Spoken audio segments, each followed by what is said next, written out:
Hello and welcome back to the Honest Business podcast. I hope you are very well this week, and I'm glad you've tuned in. This is part 2 of our client Q&A episode. We split it into a 2-parter because it was quite a long one. If you haven't listened to part 1, potentially go back and have a listen if this is something of interest or maybe that you're dealing with right now. And if you're joining me off the back of part 1, welcome to part 2. As I mentioned, we've got 3 sort of questions and things to chat about. I will try and keep it as short and sweet as possible. But yeah, apart from that, I hope you're very well. I hope things are going good for you in your business. We are halfway through the year. How incredibly exciting and scary is that all in one? We will soon be at the end of the year, I'm sure. It's quite something really, isn't it? But yes, let's not think or dwell too much on that one for now. And dive into part 2 of this client management Q&A. So the point we're going to start with is somebody had came to me and said, May, this was over IG DMs, clients are not re-signing with me. Like, I don't have a high client retention rate. People come work with me and they really enjoy what we do together, but they don't re-sign. What does that mean? What should I do? And I said, okay, no problem. I'll talk about it in a podcast. So I just want to rewind a moment and talk about, well, one, what do we mean about re-signing? What I mean by that is someone comes and does a piece of work with you maybe for 6 weeks, maybe a week, maybe a month, maybe 6 months, maybe a year, maybe 2 years. And then at the end of that, there may be a space for you to have a conversation around, do you want to continue the work together? And in this person's case, they're saying people always say no, people don't re-sign, which then means they're saying that they have to go and find new clients all the time.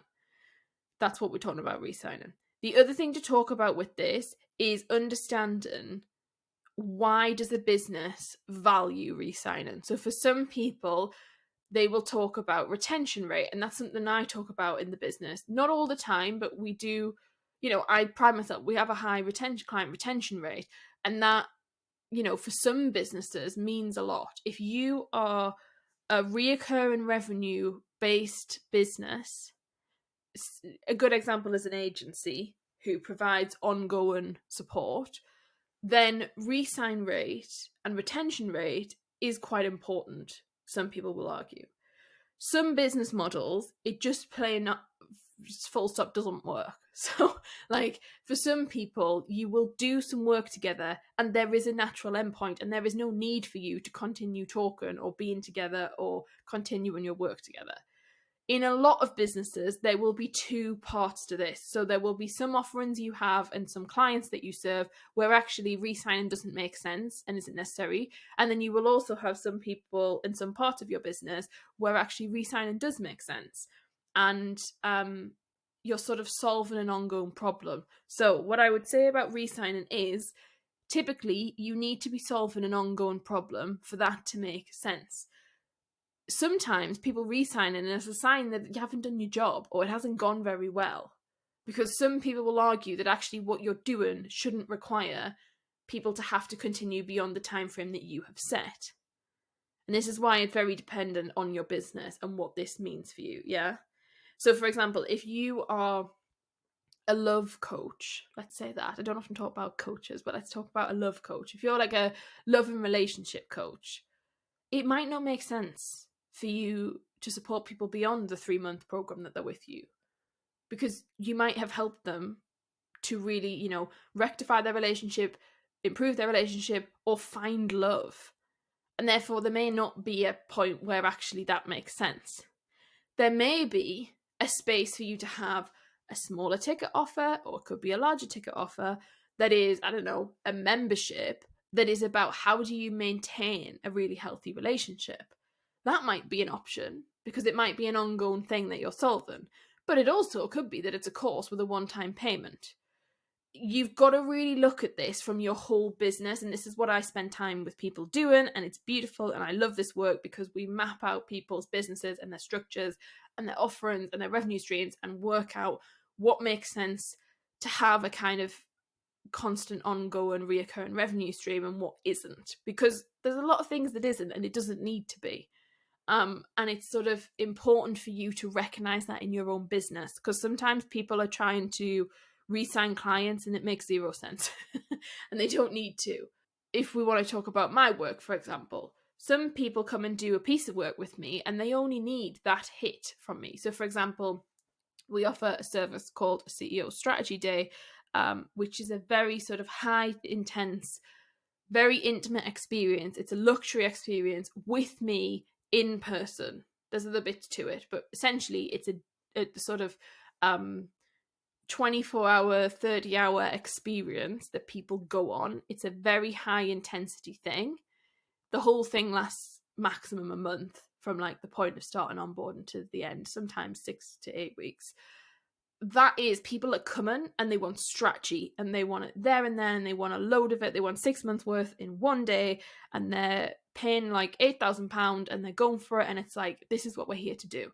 And they leave with a tangible item and a tangible action plan. And they leave with stuff that they're going to go and implement on. Now, for some people who do that, that is what they need. That is what they come for, and they have that and then they leave and they don't need to re-sign. Some people, and we do have an offering off the back of this, where some people choose to add on 6 months of support with me.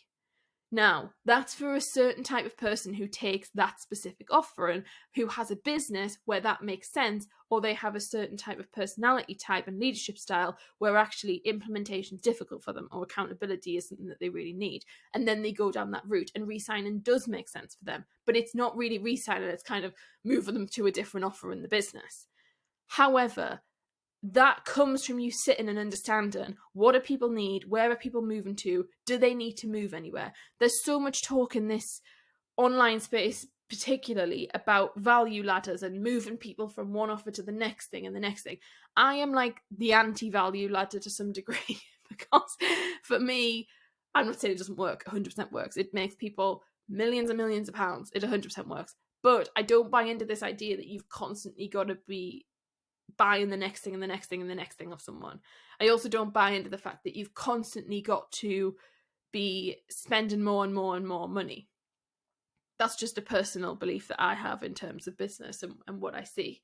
I believe in taking people down the value ladder. So in my business, sometimes we have people start with the most intimate one-to-one experience they can, and it's a lot of money, but then actually they want to continue to work with me, but they can tear that off and they can feather that off and they can come down the thing and place themselves into a different program that's often a lot less, because they've had what they needed at that point, and then they just need some sort of implementation or accountability or sort of longer term support. So there's very different ways of looking at this, and understanding that if you want to look at lifetime value of a customer, that point where they initially re-sign or not isn't your true LTV. Because the lifetime value of your customer means the whole lifetime. And people get really het up on this because they're like, well, right, somebody's come and got a website off me for $5,000. They don't want anything after that. Or maybe, maybe you've got them on a sort of £50 a month maintenance package, or a £200 a month recording website analytics type package, whatever that is for you, right? But you might have got them on something, but they're not paying you £5,000. They're not signing up to have another website made because they've already just had the website made. But that doesn't mean that your LTV is only 5,000 or is only 5,000 plus the 6 months of the £100 they've signed up for. Your LTV covers what happens beyond that point, in the next 10 years, in the next 20 years. And people really struggle with this because they're like, well, we don't know then. And I say, yeah, to some degree, lifetime value is a difficult metric because it is in terms of planning. It's a very useful metric in terms of real hard data right now, but in terms of using it to forecast and things, it becomes I'm not a huge, massive fan of it, to be quite honest, especially in service-based businesses. And so you need to think about, okay, well, so they spent the £5,000 on the website, but in 4 years' time when they need a new website, are they going to come back to you? Well, the chances are, if they had a really good experience, they are. So then you might have another £5,000 or £10,000 or however much they spend on with you building a website. Their LTV's then doubled. It's now 10,000. But what the other point you've got to really look at is, what about the referrals they've brought into your business? What about the connections they've brought to you? Who and the power that they have, how's that helped your business? Because my argument is that your LTV is a lot higher than 5,000 if you do a really good job. Don't focus on people need to re-sign in order to like prove that I'm a good business owner, or for people to have liked what we've done together. That is not true, and you have been sold a lie. The other side of that is, though, is that if you are providing something that makes sense for people to re-sign and they're not, you might want to have a look at why could that be. So is it a client delivery issue? Is it because the process between them finishing and you onboarding them to the next thing or re-signing isn't working or isn't even there? Some people, it's like the program finishes and they haven't even discussed what the next steps are until like after the program finishes. I'd really recommend, if a program is finishing or if something's finishing, your piece of work is coming to the end, don't start talking to them about re-signing on the day that it ends. You want to start talking about re-signing like weeks before, months before. In certain programs I have, we will talk sort of like 2 or 3 months prior, because a lot of people in my world are like planners and they're very sort of like the sort of personalities that are thinking ahead, yeah, where, you know, they're sort of growth and they're looking forward. And so you've got to really think there, okay, yeah, what makes sense here? What's the next thing? What are you looking towards? And then having these conversations with people makes it easier, because people can start thinking about, well, do I want to re-sign or not? Does that make sense to me or does it not? I think also when you're looking at, right, clients on re-signing with me, are they going elsewhere? So if it's that they're going elsewhere, you need to be clear on, is that an issue or is it not? Because, hear me out on this. Even if you're a business coach, for example, say you do what I do, right? Say you do something similar to this. If you're a business coach, for example, just because somebody has left you and gone and worked with someone else doesn't mean that your thing wasn't valuable. It doesn't mean that the person isn't absolutely over the moon. And it also doesn't mean that you've lost a sale. Because actually, people will work with different people for different reasons and for different things that they need. And so it's not about you saying, right, well, she didn't sign with me, but then she's gone and jumped on this other program that looks really similar.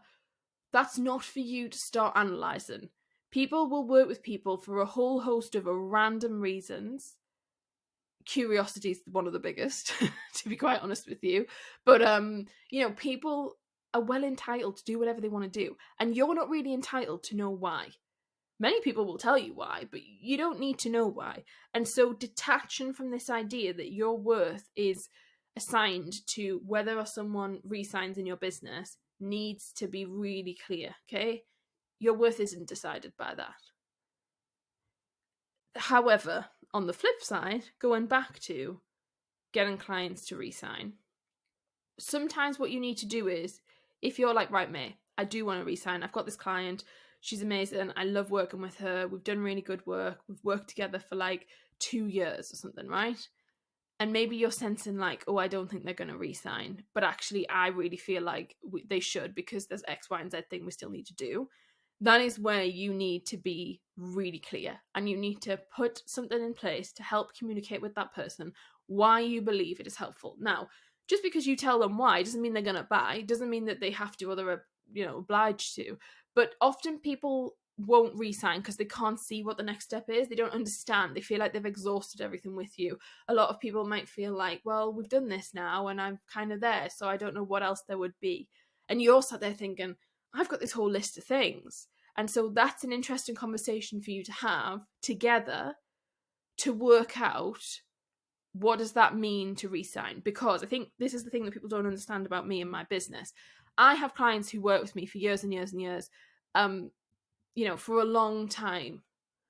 But that's not to say that we do the same thing for forevermore. So often the offer that they're in changes, or it's that they keep the same offer, but the structure inside of it of what we actually do with them is different. Inevitably, every sort of few months, not few months, but I'd say sort of 12 months, it changes or it tweaks, or some people want more structure in their calls, or they want less structure, or they want to join a group thing. Like, it moves and it changes, right? As their business grows and as they evolve, because their needs change. And so when people look at me and say, oh, well, you're great for you because you've got people re-signing, I think you've got to understand that it isn't that people are we don't just do the same thing over and over again. And this is why most people who maybe struggle with re-signing, if you are not someone who's doing a done for you service, this might be the reason, because your leadership and your availability and your expertise doesn't allow for that to kind of happen. Now, I'm not saying it should. It might be that it doesn't need to be, because actually your business model is built to serve more people. You don't need to serve a small amount of people constantly. It depends what you're building. I am in a certain position where my expertise spans rather vastly, which means that I can be with people for a long duration of their journey, because I can help them at various different points. And so we have different conversations along the time. The conversation I'm going to have with someone, maybe even today, for example, I've got a client call who, maybe we had 2 years ago, we'd never have that conversation because they weren't there yet. But now they are there. So we're going to have this conversation and it's going to be really beautiful. It's going to be really great. And so that's a really nice relationship when people can go on a journey with you. And people choose to work with me like that because there's a connection point there. People really understand them. They see results. They see growth. They want me in their corner. But that is a very specific sort of skill to have. And I don't think you should beat yourself up about feeling like you have to have that. You don't have to sign people all the time. You don't have to keep people constantly in your world. Even if you've got a low ticket membership, don't feel like you've got to keep them. The metric doesn't have to be the retention. Like, obviously, when we're talking memberships, I always talk about retention, and we talk about, what does that look like? How are you managing that? What is your attrition rate? But some memberships won't in themselves fare people being in there longer than 6 months or 3 months, whereas others are going to be there for sort of 10 years. It just depends on where you're at and what makes sense. I'm going to move on from clients not re-signing because we can talk way more about that. If you have any more questions about that or want to know any more about that topic, just email me, or any of the topics that's come up, and I can chat sort of through it again and we can dive into further questions from that, because I know it's an interesting point. Okay, the next question is around, I've made a mistake, what should I do? This was someone who had said, I have fucked up. I've done something really wrong and it's my fault and I feel really bad. What should I do? Sorry if you can hear my stomach rumbling, by the way. It's nearly lunchtime. I'm looking forward to my lunch. And they were like, I feel really bad. I need to rectify this. And when we talk about client management, this is a really important conversation, yeah? Because the reality of it is if you are in business for a long time, you're going to make mistakes. It might not be that you specifically make them. It might be that a team member makes them. It might be that something technology-wise makes a mistake. Like, it doesn't necessarily have to be you that's made the mistake, but you at some point are likely to make a mistake and for it to feel like it's all kind of, you're like, oh shit, this has happened. And I will warn you, what tends to happen is sometimes these come all in like threes. So you might find that you'll have nothing for 6 months, or you'll have nothing for a year, and then randomly there's like multiple things and you're like, why is this all happening now? But I want you to get really clear on, right, if you've made a mistake, and obviously the mistake can be as big or as small, it can be quite small or it could be huge. Make a mistake is human. Mistakes happen. Things happen in business. Sometimes it's quite unexplainable. There's something happened to us, actually. There was a mistake made this last week and it makes no sense, but it doesn't matter. It doesn't matter. It doesn't make any sense. It's still our fault. So it's still our problem, regardless of whether it makes sense or not. However, get really clear on, what does the mistake look like? How will I know if I've made a mistake? How do we know who is responsible?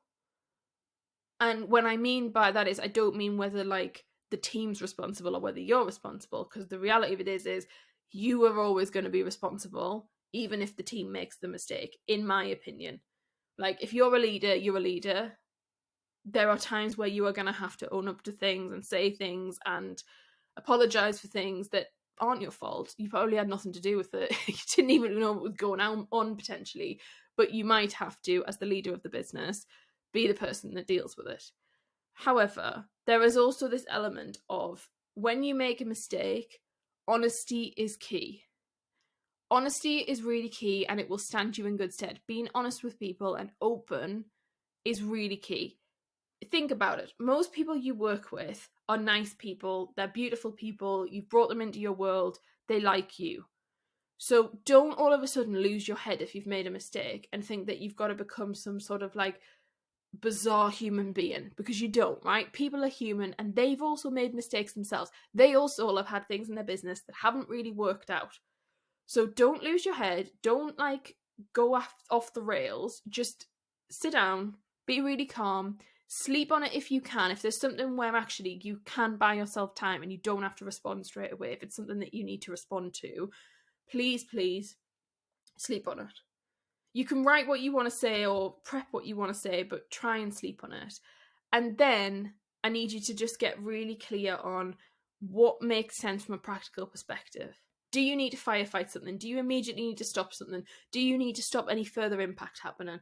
You need to look at, do I need to look at my crisis management policy, and do I need to look at what that procedure is, and do I need to understand, like, is this a PR situation? Like, get a handle on how big is this mistake. Is it actually you just need to send an email to someone and say, hey, really sorry, we've rectified this? Or is it that actually, yeah, this is going to go on social and it's going to go viral and you're going to have loads of implications from it? Get really clear on what it is that you've done wrong. You need to gather the information and you need to be really clear about what it is that you're dealing with, particularly if it's not you that's actually done it. And then you're like, I don't understand what the hell's going on here. However, when you make a mistake, try and just be honest and talk to people, but go with a solution. So don't just rock up and say, oh, I'm really sorry, because the person's going to be like, well, right, fine, great, but what are you going to do about it? So approach the situation with a solution. Either have already implemented the solution or come at it and say, right, this is our plan. We're doing these 3 things. Really sorry about X, Y, and Z. This is going to be executed within this time. This is going to happen by then. And just really help the other person who has had the mistake be happen to them know that 1, you care, 2, you're interested in solving it, and 3, you genuinely are like pleased that they've sort of raised the question and raised the issue. Because sometimes you're going to make a mistake and you're not going to know you've made the mistake until they say something. Particularly you as a CEO, if you're a team with lots of people, you might have no clue. It also might be that you spot the mistake and they don't know. And the question might be, do we tell the client or not, because the client doesn't know? And that is a whole ball game, which I'm not sure today is the episode to get into. What I would say on that is, again, honesty is normally the best policy. However, if there's something that, they don't need to know, then obviously you don't have to tell them. But if it is something to do with their data or their money or something where actually it is well within their rights and legally you need to be telling them, then obviously you need to inform them, even if it means having an uncomfortable conversation and you maybe don't look the best. The next thing to do with, in terms of making a mistake for a client, don't overcompensate on the solution. So sometimes people then go into overdrive and they try and give them like loads of random things to say sorry, and it is unnecessary. Okay, don't look desperate, don't look sort of upset about it. Like, give them a solution. And for some of you might have to give them a couple of solutions and they pick, because it might be that you've done something where actually it's like, do you want me to rectify it or do you want us to pay for X thing? I don't know, I'm just thinking about, I don't know if you've some sort of designer maybe, and you've got to work that one out. Like, it might be where there's some sort of thing where you've got to give them an option, but there's also a point where you don't need to drag it out for longer than it needs to be dragged out on. And I think some people really sit in this. They sit in this idea of like, oh, I've got to like drag this all out and feel really bad about it and try and learn loads of lessons off it, and then I've got to write a LinkedIn post saying like how bad it was, and I've got to like really apologize to them profusely and apologize to their account manager and this thing. It's like, no, right, chill out, understand what is it you're dealing with. And actually I'd say sort of 75% of the problems that you're likely to make can be resolved within, half an hour a day and an email, and that's going to be enough. You don't need to like go and be sending flowers and go and be doing this, that, and the other. Like, it just becomes ridiculous and you blow things out of proportion. And what you don't need to do is create hype around something that doesn't need hype. Just deal with it, move on. Clients know that you're a human being, your business is a living, breathing thing. People make a mistake. And I'd say most people don't care because they're just like, oh yeah, fine, no bother. Like most people are just sort of like whatever. And they, people are busy.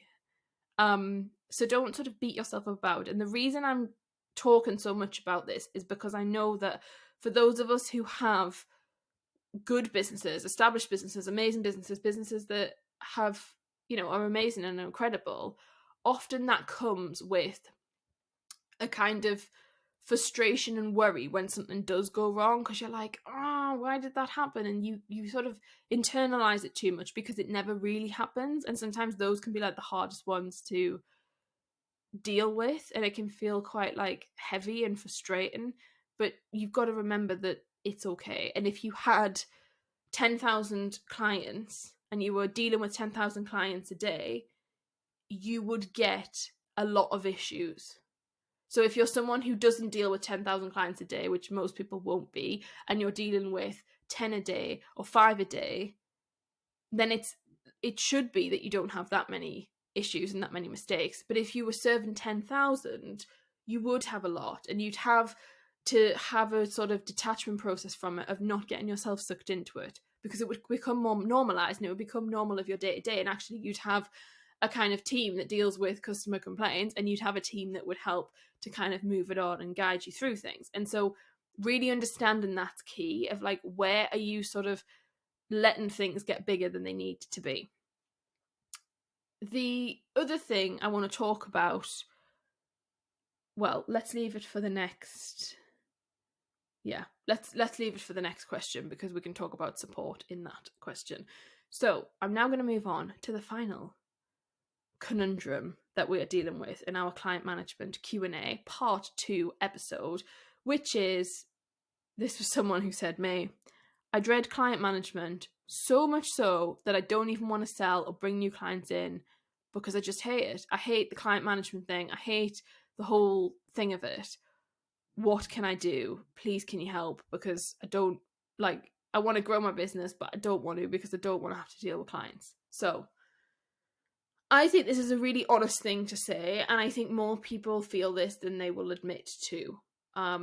Because some people will have a business where it can comfortably hold like 100 people, or maybe even 300.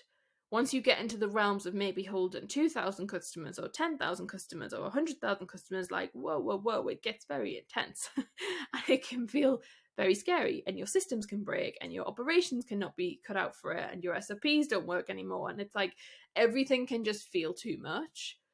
It also can mean that you do have 5 clients, but even that feels too heavy because you spend all your time managing clients. So the first thing I want to say as an overarching thing is this tends to be an operational issue, which means that you need to look at your systems, what you're using, how you do things, why you do things, your processes, your workflows, how you manage running your business.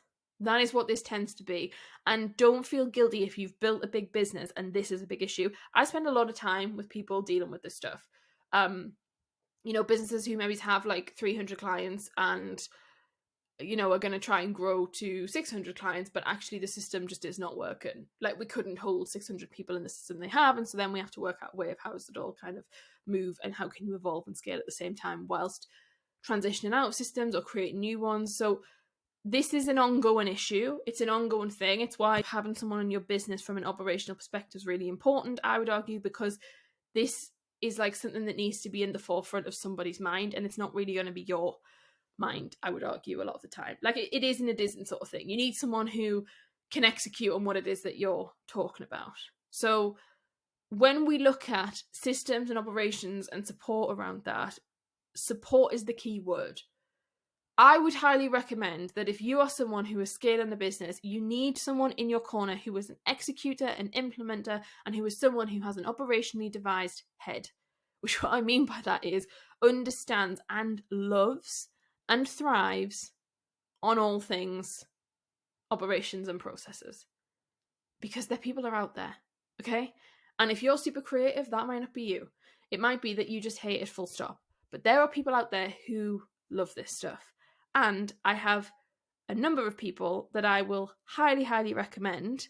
Please reach out to me if you are like, I need someone in this in my business, because I've got different people for different types of businesses that absolutely love the stuff and are top at the game, and they are fantastic and they will completely transform your business. But having somebody in place who can do this is really helpful. Now, some of you might be not in a place to do that, and some of you it might not make sense to have someone in your business. And when I say someone in your business, it doesn't have to be like an employed person. It can be a freelance thing. It can be for a couple of hours a week, a couple of hours a month. Like, it doesn't have to be sort of someone who's fully employed full time with you. If you're someone who's a one-man band, you intend to be a one-man band, you don't need more than that. I would recommend you need to look at when can you create time in your diary to be this person and almost like put your head on of this is what we're dealing with. So whether that's once a week or whether that's once a month, you need to look at how frequently do you want to look at this stuff and how can I sort of be the operational genius that is needed in this situation. Again, a lot of people who provide done for you support in this area also will do projects and consultancy and stuff. So you can do a one-off piece of work, but think about what isn't working. So map out all of your client sort of workflows, your whole journey, your client journey, and where do people come from and when they buy and what does that mean. You need to do that for every single offer, and then you need to look at, okay, where's the friction, where isn't it working, where could it be optimized, what doesn't feel good. Ask your clients, find out what they're saying, work out, okay, well, actually, I can change this or can't change that, or that doesn't work, or who can help me with that.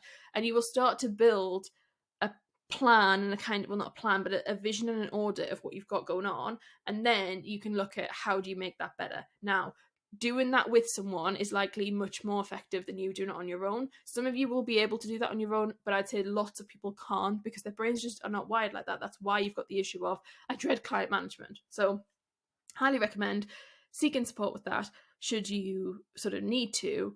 And the reason I'm banging on about that is because once you've got a system and a workflow and automation set up that works, that becomes a lot easier. And I would highly suggest that you probably won't dread the client management stuff so much. But there is an element where there's still a humanness to it. And you can set up all the automations and you can set up all the SOPs and you can set up all the different things. And there will be still times where you don't have a certain thing for it, or you do have to step in and you do have to deal with it. And so if you're in that space, what you need to do is really objectively look at things and understand what the facts are.